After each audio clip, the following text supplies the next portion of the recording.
deadlock avoidance concept. So we can able to avoid the deadlock by using the banker's algorithm. Okay, so let us see this algorithm and how it works and how can we avoid the deadlock. So using this algorithm, how we are able to avoid the deadlock. So completely we are trying to avoid the deadlock, which means we are making sure that the deadlock will not happen. Sometimes it may happen, but we will predict whether it will happen or it will not happen. So what will happen if deadlock occurs? The system is unsafe. The system is unsafe. So we need to make sure that system is safe. We need to make sure that system is safe, and we should avoid the unsafe conditions. So what best possibilities we have to avoid these unsafe conditions and make sure the system is safe, we are going to discuss now. Okay, so this is your banker's algorithm, and we have some of the notations to be used for banker's algorithm. One is requested resources. Requested resources means what? What is the idea you got from requested resources?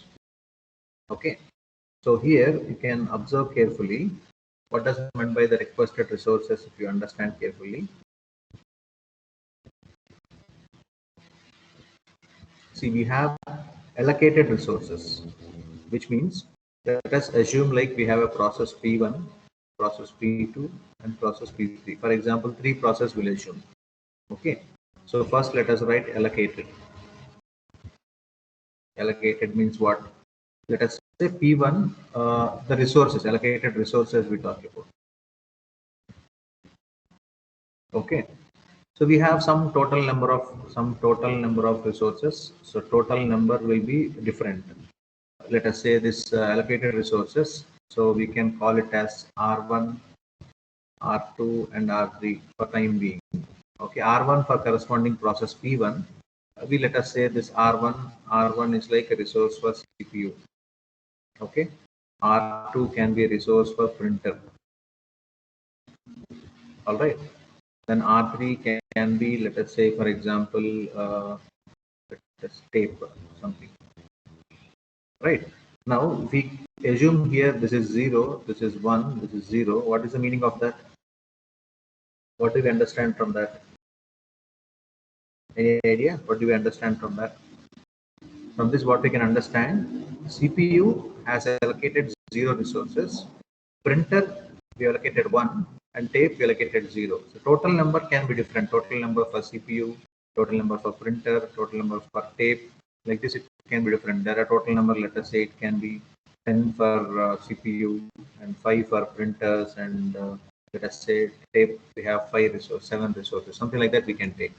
Okay, you understood now total resources, allocated resources, which means the number of units of resources, this corresponding resource class allocated to the process Pj. It can be any process P1, P2, P3, whatever process it is, we have allocated that. Say for example, this P2 can be 2 here and 0 here and 0, and this can be, let us say, 3, 1, 2, for example. Okay, this way we are trying to allocate. So this is called as your allocated resource. Is that clear about the allocated resource? So this first one, allocated resource, we have understood that. Next is total maximum need. What is maximum need? Let us say, for example, if you want to book your textbook online, or you want to buy something online, you have a product. Okay, so this product will cost you around, let us say, 900 rupees. Okay, so this is the maximum need. So it cannot go, the price cannot go maximum more than 900. You are having 200 with you, right? The 200 is allocated to you. The meaning of that is 200 is allocated to you. So this allocated resource is 200. This one allocated, this 200 is your allocated resource, which means you have that already in your hand. Okay, and maximum need is 900. So this becomes your maximum need now. Okay, in this context, what is the requested resources? How much resource you will request now? You have already 200. You may ask your friend, or you may ask your parents, or you draw that from online, or you transfer from one account to other account. Let us say this much amount is there in your Paytm wallet, or this much is there in your Google Pay, whatever. Right? You need to add the resources for it to get the maximum need.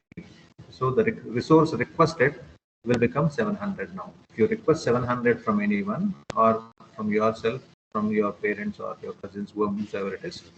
So if you request 700 here, so this 200 plus 700 will give you total of 900.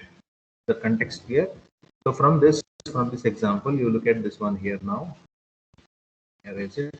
So allocated is 200 to understand. The maximum need is 900 for request. Requested will be 700. So this is clear. This is clear. Now what is total allocation?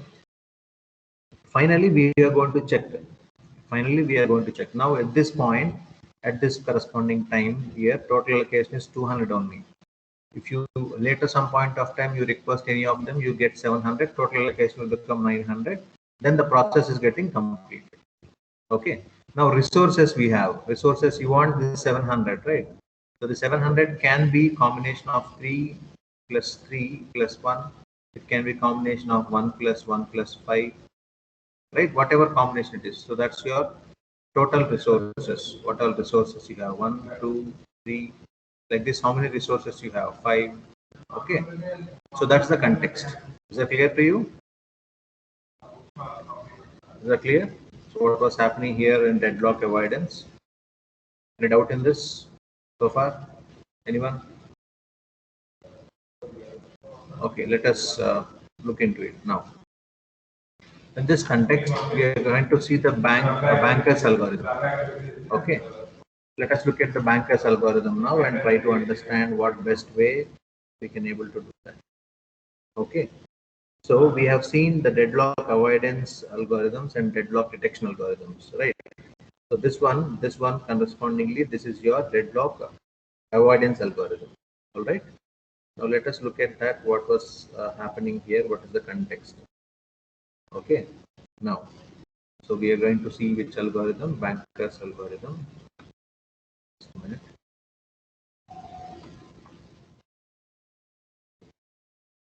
Let us start that and try to understand what was this banker's algorithm. If you look at this one, so banker's algorithm. In this banker's algorithm, what we are trying to do, we are trying to find out the process. Let us say process P1, okay, P2, P3. How many will take? Let's take P4 till P4, or still you want to take P5, one more here. Let's take. Okay. Now in this we have, let us say this is your allocated memory, allocated resources. Okay. And next one is you need the maximum need resource, maximum need you have. Okay, so let us see that now. What is the allocated resources? You can say whatever you want, whatever allocated resource. Let us say resource can be A, resource can be B, or resource can be C. Now you can say any number you can say randomly here. Allocated for P1. Let us say 0, 1, 0. Like this, you can say any number for P2. How many you want to write? P2, 2, 1, 1. Let us say, or this one P3, 3, 0, 2, P4. Can write 2, 1, 1. What to write for P4? Next one. P5 is 2, 0, 2. Let us say. Okay, but how many we have total on total? How many we have on total? Total we have A resources. Let us assume like we have 10.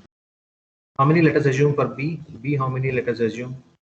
And C how many we'll assume? If we count this total here, it will become 2, 3, 4, 5, 6, 7, 8, 9. So 9 already were there here. If we count this one, 1, 2, 3, right? So 3 already were taken by this. And 2, 3, 4, 5, 6, 6 were taken by this. So we need to take somewhere here 5 will take here, and somewhere here 7 will take. Or we can also take 8, let us say. Is that clear to you? Any doubt in this so far? Is that clear? Now, what is the maximum requirement? Maximum requirement, what is that we can take here? Which means how much we need maximum. We can need, let us say, maximum of 7 or maximum of 5 and 3 for reference. And we can take the example 3, 2, let us say 1 or 7, 0, 1. These all random values what we are trying to write here to make you understand the example 2, 2, 1 like this, and 5, 2, 2. So let us say this way the maximum need is. Now, how many are available now? This is one question. How many are available resources is one kind of question. And what is the remaining need? How many we need? How many is the remaining need? How to calculate this remaining need? Any idea? How do we calculate the remaining need? Anyone? Any idea about this remaining need? So check here, maximum need is 7, allocated is 0. If you look this one here, just a second. The maximum here is 7, allocated is 0. So remaining will become how much here? What right here? Remaining will be how much? Any idea remaining? How much we do get? 7 minus 0, remaining is your 7. 7 we need to give. Similarly, look at this. It is 5 and allocated is 1. So 5 minus 1, remaining is 4. Then what about here? 3, 3 and 0. How much it will become? 3 and 0. How much? 3 minus 0. It will be 3. So remaining resource will be 3 again. Okay. In this way, can we calculate that in that order? Can you calculate that?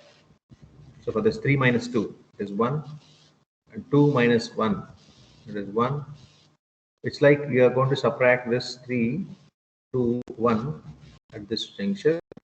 We are subtracting it from 2, 1, 1. So here 2, 1, here 1. Subtract this, what is it? We're going to get 0, 1, and 1. That's what you're going to write here, 1, 1, 0. So this is what we wrote. All right. Is this clear? Next we check it now. We check now the next one. So the deadlock detection still we didn't got. At this juncture we check. Like 7, how much? 4, 0 minus 0, 0, and 1 maximum need. So we wrote wrong here, right? It is not correct. 2 already allocated, so maximum need can be 2. Let us say minus 0, we can make it 0. Okay. Now this one you check this one. At this point you check 4 minus 2 is 2. 2 minus 1. So 2 minus 1 it is 1, and 1 minus 1 it is 0. And similarly check for this context. 5 minus 2 is 3, and 2 minus 0 is 2 minus 0. So 0 we gave, 2 we need to give, and 2 minus 2, 0 we need to give. So this what is your remaining resources. Now we need to calculate the available resources here. How do we calculate the available resource? Now total out of this, out of this many, let us take this is 14. Okay, 14, let us assume 14, and this is 6 and 8. Let us rewrite that. We'll increase that and check and see what will happen. So this one will increase the number and see, and we'll decrease the number also, and we'll see other example. Now let us take this as 14, and this can be as 6, this can be 8. Now 14, 6 and 8 were there. Out of these many, how many we got total here? If you add these numbers here, so 2 plus 3, 5, 6, 7, 8, 9. So we got 9 here already allocated. This is total, this is allocated. And then we check here 1, 2, 3, 3 we got here. And we got here 2 plus 1, 3, 3 plus 1, 4, 4 plus 2, 4 plus 6, it is 6 we got here. Now if subtract this, how much we got? If subtract this, how much we got? It is 6, and it is 3, and it is 2. So available is what? 6 is available, 3 available, and 2 available. Okay. Now if you want to compute this action, now check this, the Banker's algorithm will start functioning now. If you want to compute this one, we need 7 resources. But how many were there available? Only 6. So we cannot give that for the process P1. So we cannot give that for process P1. As of now, we cannot give it. So this is not possible now. So we'll check for the next process. What to check for the next process? So 1, 1, and 0 is enough. Now 1, 1, and 0 is enough here. Now you check this one. So it is 1, it is 1, and it is 0. So these many are good enough. Okay. So remaining need is 110. That much if we allocate, then the process P2 will be completed. So what to do now? Can we allocate that or we cannot allocate it? What to do? Is it good to allocate, right? Yes, it is good to allocate. In that case, what can we do now? So let us allocate that. If we allocate this one, what will happen? 6 already 1 will allocate. It become remaining becomes 5. Okay, and this one will subtract here. Remaining will become 2. This one will subtract here. Remaining is 2. So 5, 2, 2 are available now. Okay. Now in this case, 5, 2, 2 are available. Parallelly, we can give the resource for this process P3. Let's say this is for process P1. This is for process P2. This is for process P3. P4 and P5. The question here is using this Banker's algorithm, whether the system is safe or the system is unsafe. We need to find out.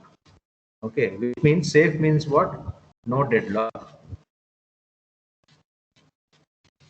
Okay, unsafe means what? We may get deadlock.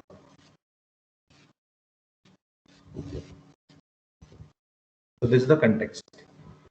This context now we are trying to find out whether we got a deadlock or no, right? As of now it's fine, going fine. Process P1 is not completed, so P2 is completed. Once P2 is completed, already the allocated resources will become free. Okay, already the allocated resources become free. So if they become free, now what will happen here? If they become free, so we can add them to the available resource or not. So you check this one here now. If you want to add them to the available resource, what will happen? Already we have 5, 2 and 2 are there. So this P2 is allocated. We are going to release that. So which means process P2 will complete. So it will release. So 2, 1, 1 we get. So this will add to this. So it will become what? 7. This will be 3. This will be 3. 7, 3, 3 we get. Now after some point of time, what will happen here? After some point of time, this complete thing is completed. So process P1 is done. Sorry, process P2 is completed. It is done. Okay. And this number will be changed. This number will be changed to what? This number will be changed to 733. So this becomes now, actually this becomes 7, 3 and 3. Now with these resources, which process can we take up? So let us check P1 can we take up. So P1 7 we have, but this requires 4, but we have only 3. So we cannot take up P1. As of now, we cannot take up. This is completed. P2 is absolutely completed. Now can we try for P3? We'll check. So we have resources are 7, 3 and 3. We have resources required for P3 is 4, 0, 0. In this context, you check here. We'll have 3, we have 0, sorry, we have 3 and 3. So this many are available now. 3, 3, 3 are available in this context now. Okay. And after some point of time, with this, can we go for 3, 3, 3? Yes, we can go further. We can go either for P4 or we can go either for P5. Let us check P4, we can go. So P4 also parallelly we can do it. So which means it will subtract this 3, 3, 3 minus this 2, 1, 0, which means what? 1, this is 2 and 0. 1, 2, 0 is available now. 1, 2, 0 is available now. Let us think like parallelly if we can go further, we can go with P3 and P4 both. So P3 also is completing and P4 also is completing. Now once this P3 is completed, we have allocated resource 302, they become free. If they become free now, what will happen? If they become free now, then what will happen? Just a second. If they become free now, what will happen now? That will get added to the resources available. Okay, they'll get added to the resources available. So if you add them now, look at the addition 1, 2, 0 were available. You think it will get added to that, it will get added to that, then that values will be 1, 2, 0. Along with that, we'll add it, it will become 3, 0, 2. Okay, it become 4, it is 2 and it is 2. So 4, 2, 2 are available now, later point of time. Okay, with that 4 to 2, we can do for process P5. We can allocate that for process P5. Process P5 also can be completed in parallel. Also will be executed. And now, after some point of time, this P4 will be completed. So this resources also will become free. This resource also will become free. Now this resource are free. Now what will happen? This 422, along with it we have a resource free as 211. It becomes 5, and this becomes 3 and 3. So the available resources are now 5, 3, 3. Now after some point of time, this P5 also will get completed. If this P5 also is getting completed, then what will happen here? These resources also were being made freely available now. Okay, this will be freely available now. Now what can we do if they are freely available? We can allocate that 533 along with this 533. We can make that free as 202. Then in that case, what will happen? 7, okay, and then 3 here, and then 5. So these many are free. These many are free, but how many it requires? It requires how many? Remaining resources are how many? So maximum need is 5 here. So that now it becomes now here 7, 3, 5. Now already we given one resource already to this. Okay. So this we have taken maximum need. Now you see this one. So this becomes deadlock now because we need 7, 5, and 3 maximum. Okay. Now in this case, some resources are allocated already. So we got a deadlock. Now we look at this condition. Look at this condition. It requires 5 resources. Even though we have 6 resources now, we are not able to provide the corresponding resources here because out of 1, 2, 3, 3 are allocated here, and we have maximum of 6. But you see the count here, we cannot able to give the 5 resources. Okay, even it has to wait for the other, where it has to wait. So here, once this is complete, this resource also has become free now, right? That will get released and we get it. But as of now, we assume like this place we got a deadlock. Now, instead of this context here, let us assume like this.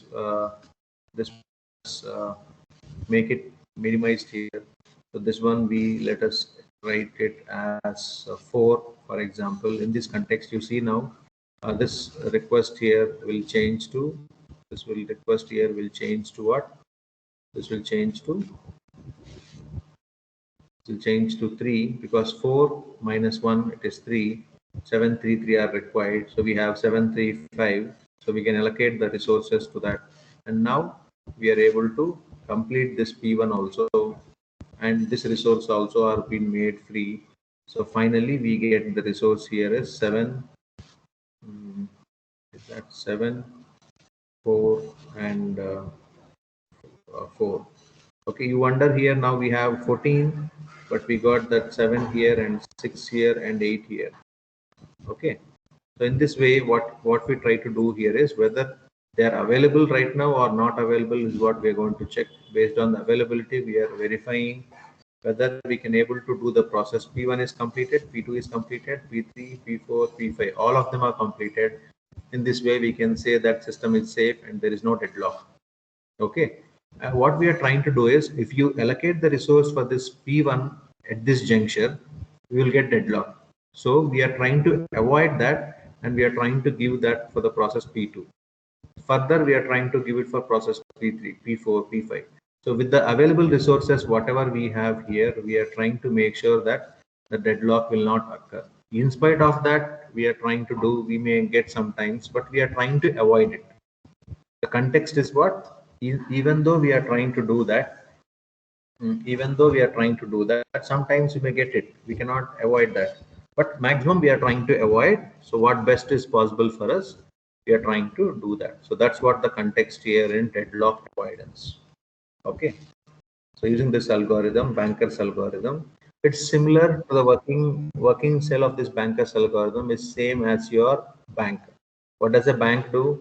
The bank will have some resources with them, or let us say some funding with them. It can be in crores or it can be in lakhs, whatever. With that funding, whatever it has, let us say 3 of the bank employees, 3 of the bank customers are giving to the customers. 3 process are like your bank account holders. So this is like account holder, let us assume. Okay, account holders 1, 2, 3 we have. Now these 3 account holders already they have given a loan of 3 lakhs, 1 lakh, and 3 lakhs. Okay. Now their maximum need is what? Their maximum need is 8 lakhs, 7 lakhs, and 5 lakhs. Out of this, they have already given 3 lakhs, 1 lakh, and 3 lakhs. Okay. Now they were requesting further. They were requesting 1. They are requesting 0. They are requesting 0. In this way, we are trying to understand this Banker's algorithm. Now, if you count out this total allocation here, 3 plus 1 plus 3, total allocation is 7. Total resources are how many? 10. How to know that total resources are 10? So let us assume like we can give 10 lakhs only maximum, but these people are asking 8, 7, and 10. They're asking in this manner. Okay. So we have only 10 with us. With this 10, we should rotate. For example, with this 10, what we have, we'll first give for P1 or P2 or P3. Anyone we can correct. So let us take like we are given for P1. So P1 already we are given 3. We'll give maximum is 8. We can give plus how much? Plus 5 we can give. Once they repay that completely, then we can give for the next person. So that way we are trying to do that. We are trying to adjust it and we are trying to do in this manner. It's an interesting one and it looks confusing, but the core of that, if you understand, that will be very easy for you. Now you try to troubleshoot this, what was happening here at this Banker's algorithm and multiple resource classes. You see this maximum need was given. So maximum need can be 2, 1, 2, 1 for the process P1, resource 1, 2, 3, 4 like this. Allocated already, we allocated 1, 1, 1, 1, we allocated, but they need the maximum of 2, 1, 2, 1. Now requested resource is what? They didn't request anything. All 0 they have requested. And then here, similarly, maximum need. So this is the first iteration. Okay. Let us see the first iteration, what they are trying to do. Okay. So this first iteration. So this P2 is 2, 4, 3, 2 is what the maximum need.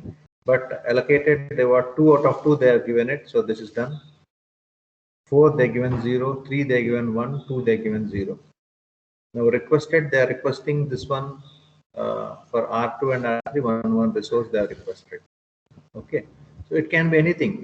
We can have whatever maximum need we want, whatever we can have whatever allocation resources we want. So based on that, we are trying to do the requested resources, and we are trying to find out whether what was happening in this algorithm. Okay, so in this way, you try to do it. The algorithm, you can check it out. What was happening here? What is this maximum need? Simulated allocation and requested resource allocation, all that, and you can able to understand what was happening here is very interesting part. If you can try to look into it and try to solve this, what is happening, this is very interesting part to learn.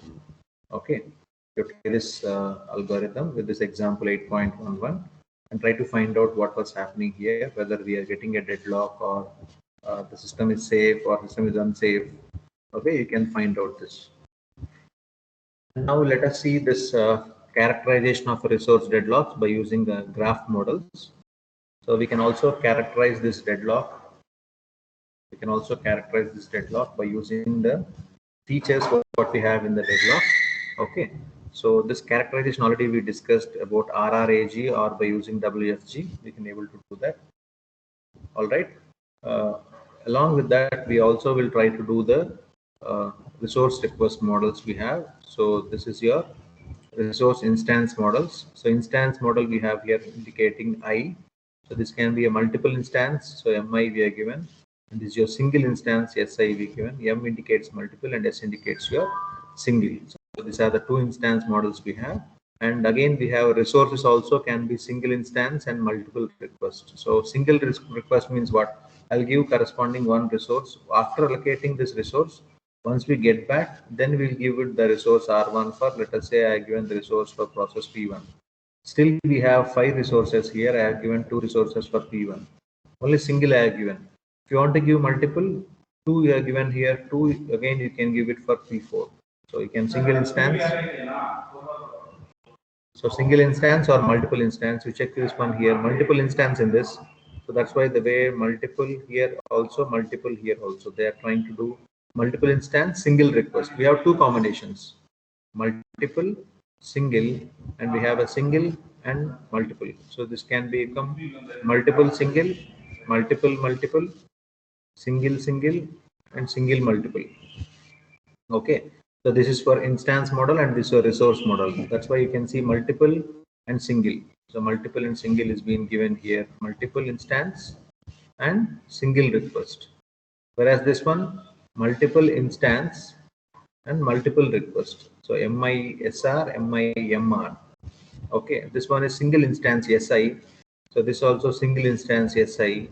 That's why the name SI we got here. Whereas SR here, the name we got SR.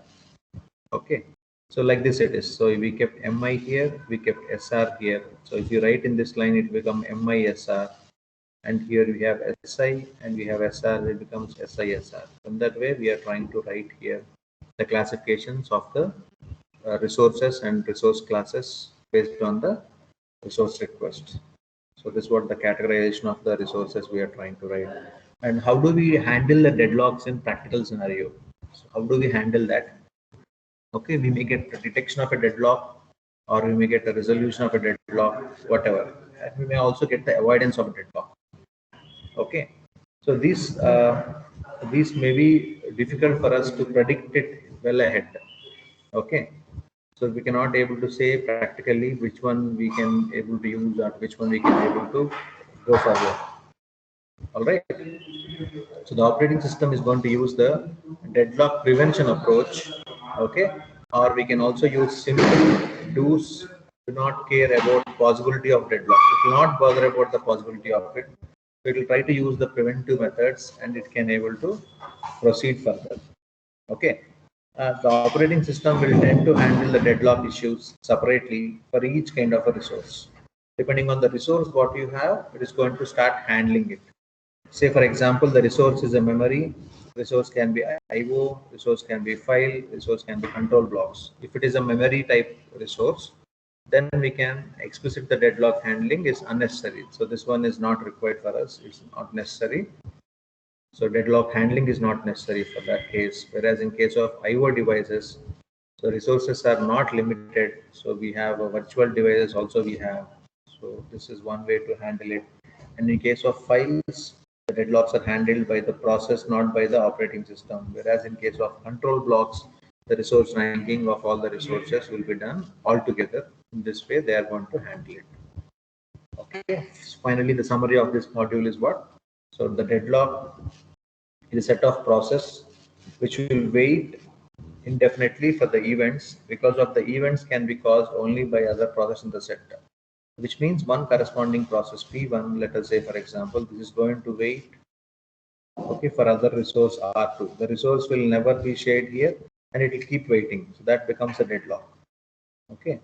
So resource deadlock occur when these resources are non-shareable, the deadlock will come, and they cannot able to hold or wait, we get deadlock. And if they make the circular waits, we get the deadlock. So by using these methods, we can able to control the deadlocks. And the operating system also can discover a deadlock by what method? We can discover by using analyzing the allocation of the state of the system. How do we analyze the state of a system?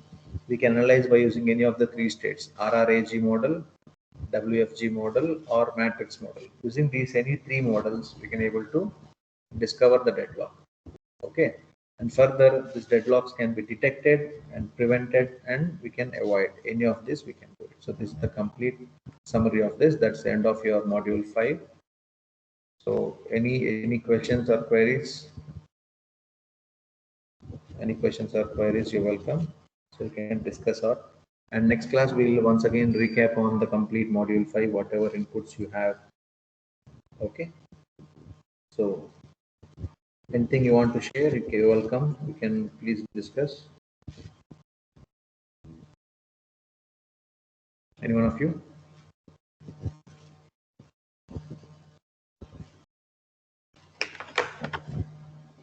Any queries, any inputs, any questions? You're welcome. You please go ahead.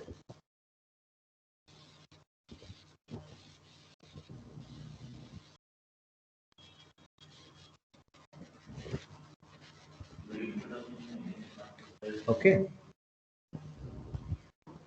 So if you have any questions, you can be prepared.